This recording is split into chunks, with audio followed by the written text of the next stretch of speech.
Welcome back, students. Let's continue our Unit 2. Today, our next topic is role of teacher and learner is interactive process. So let's start. 1. Role of teacher in interactive learning. Teachers play a pivotal role as facilitators in interactive learning, guiding students through dynamic exchanges of ideas, feedback, and knowledge. शिक्षक संवादात्मक शिक्षा में सुधारक के रूप में महत्वपूर्ण भूमिका निभाते हैं, विचारों, प्रतिक्रिया और ज्ञान के गतिशील विनिमय के माध्यम से छात्रों को मार्गदर्शन करते हैं। 2. Interactive learning process. Interactive learning is characterized by mutual engagement between teachers and learners, fostering active participation, collaboration, and critical thinking. संवादात्मक शिक्षा को शिक्षक और छात्रों के बीच संभावनाओं के साथ साझेदारी, सहभागिता और नागरिकता के माध्यम से परिभाषित किया जाता है, जो सक्रिय भागीदारी, सहयोग और प्रमुख सोच को बढ़ाता है। 3. Learners' role in interactive learning. Learners actively participate in the interactive process by engaging in discussions, seeking clarification, and applying new knowledge through practical exercises. छात्र संवादात्मक शिक्षा में गतिविधियों में सक्रिय रूप से भाग लेते हैं, विवाद करते हैं, स्पष्टीकरण की तलाश करते हैं और प्रैक्टिकल अभ्यास के माध्यम से नए ज्ञान को लागू करते हैं। Now we will do how teaching plays its role as an interactive process. 1. Practice phase of teaching. During the practice phase, teachers engage students in hands-on activities, discussions, and problem-solving exercises to reinforce learning. Practice चरण के दौरान शिक्षक छात्रों को हाथों में गतिविधियों, चर्चाओं और समस्या समाधान अभ्यासों में जुड़ाते हैं ताकि शिक्षा को मजबूत किया जा सके। 2. Decision about content and its selection. Teachers carefully choose relevant and engaging content that aligns with learning objectives and student interests. शिक्षक संबंधित और आकर्षक सामग्री का चयन करते हैं जो सीखने के उद्देश्यों और छात्रों की रुचियों के संगत होती है। 3. Arrangement of elements of content in sequence. Teachers organize the content in a logical sequence to facilitate comprehension and retention among students. शिक्षक सामग्री को तार्किक क्रम में व्यवस्थित करते हैं ताकि छात्रों के बीच समझ और स्मरण को सहायक बनाया जा सके। 4. Decision about teaching method, development of teaching strategies. Teachers select appropriate teaching methods and develop strategies to actively engage students in the learning process. शिक्षक उपयुक्त शिक्षण विधियों का चयन करते हैं और छात्रों को शिक्षा प्रक्रिया में सक्रिय रूप से जुड़ने के लिए रणनीतियां विकसित करते हैं। 5. Active student participation. Encouraging students to ask questions, express opinions, and collaborate with peers fosters an interactive learning environment. छात्रों को प्रश्न पूछने, अपने विचार व्यक्त करने और सहपाठियों के साथ सहयोग करने को प्रोत्साहित करना एक संवादात्मक शिक्षा वातावरण को प्रोत्साहित करता है। Now we will do personal qualities of teacher that affects interactive process of teaching and learning. 1. Character of teacher. A teacher's integrity, honesty, and professionalism influence the trust and respect students have for them, fostering a conducive learning environment. शिक्षक की ईमानदारी और पेशेवरता छात्रों के लिए उन्हें विश्वास और सम्मान के प्रति प्रभावित करती है, जो एक अनुकूल शिक्षा वातावरण को बढ़ावा देती है।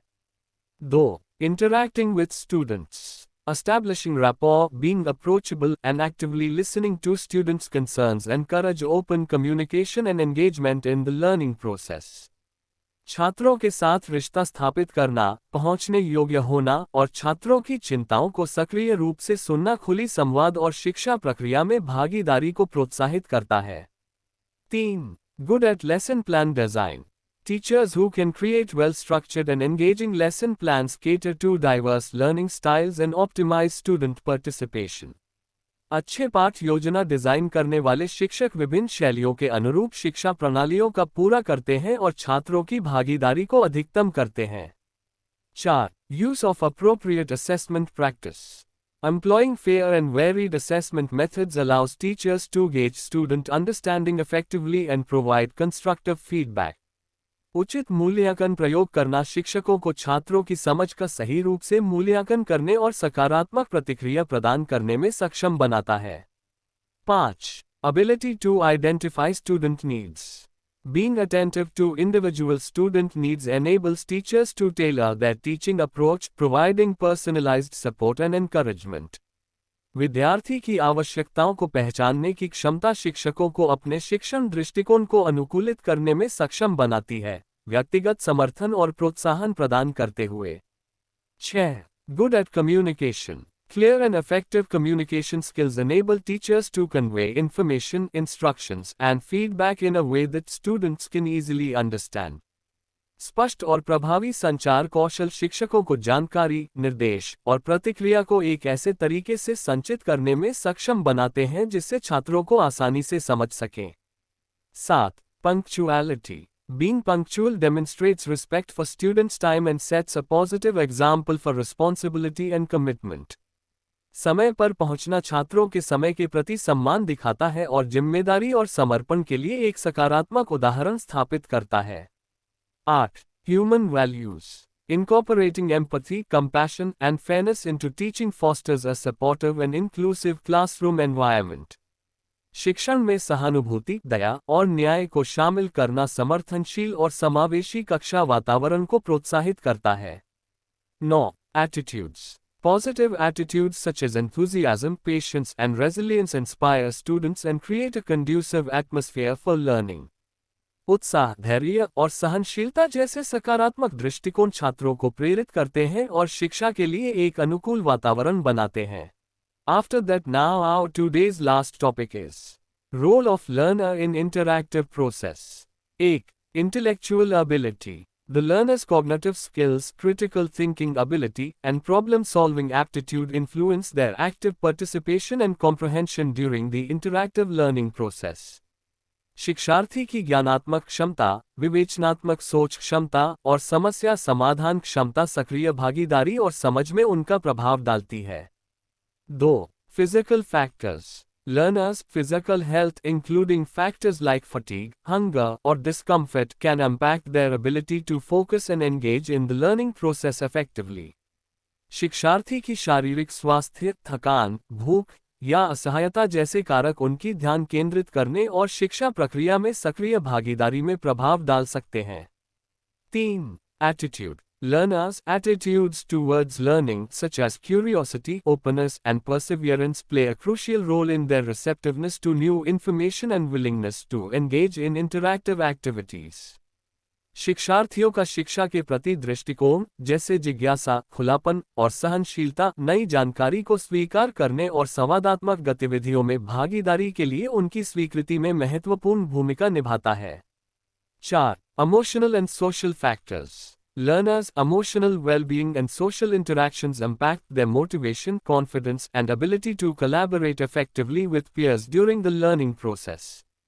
शिक्षार्थियों के भावनात्मक कल्याण और सामाजिक बातचीत उनकी प्रेरणा, आत्मविश्वास और सहयोगी रूप से सहपाठियों के साथ सहयोग करने की क्षमता पर प्रभाव डालते हैं। 5. Family environment. The support and encouragement learners receive from their family members significantly influence their attitude towards learning and their overall academic performance.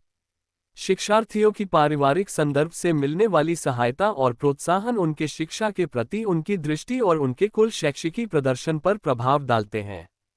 6. Fatigue and improper working situation. Fatigue and uncomfortable working conditions can hinder learners' concentration and productivity, affecting their ability to actively engage in the learning process.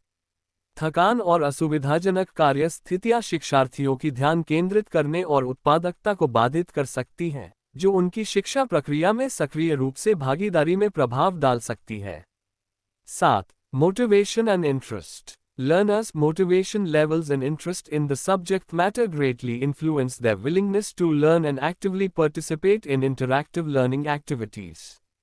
शिक्षार्थियों की प्रेरणा स्तर और विषय में रुचि उनकी शिक्षा करने और संवादात्मक शिक्षा गतिविधियों में सक्रिय भागीदारी करने के लिए उनकी इच्छा को महत्वपूर्ण रूप से प्रभावित करती है। 8. Methods of learning. Learners' preferences for specific learning methods, such as visual aids, hands-on activities, or group discussions, affect their engagement and comprehension during the learning process. शिक्षा के विशिष्ट विधियों की पसंद जैसे दृश्य सहायक, हाथों में गतिविधियां या समूह चर्चा शिक्षा प्रक्रिया के दौरान उनकी भागीदारी और मजबूत करते हैं। 9. Maturity. Learners' emotional and intellectual maturity influences their ability to handle complex concepts, collaborate with peers, and take ownership of their learning journey. शिक्षार्थियों की भावनात्मक और ज्ञानात्मक परिपक्वता उनकी क्षमता को प्रभावित करती है, जो कि जटिल अवधारणाओं को संभालने, सहपाठियों के साथ सहयोग करने और उनकी शिक्षा यात्रा का स्वामित्व करने में मदद करती है। 10. Food and drink. Proper nutrition and hydration contribute to learners' overall well-being and cognitive function, enhancing their ability to concentrate and actively participate in learning activities. उचित पोषण और प्राणीय संपत्ति शिक्षार्थियों के कुल कल्याण और मानसिक क्षमता में सहायक होते हैं, जिससे वे ध्यान केंद्रित करने और शिक्षा गतिविधियों में सक्रिय भागीदारी करने की क्षमता में सुधार होती है। Thank you. Next we will National Curriculum Framework 2005 and their suggestions.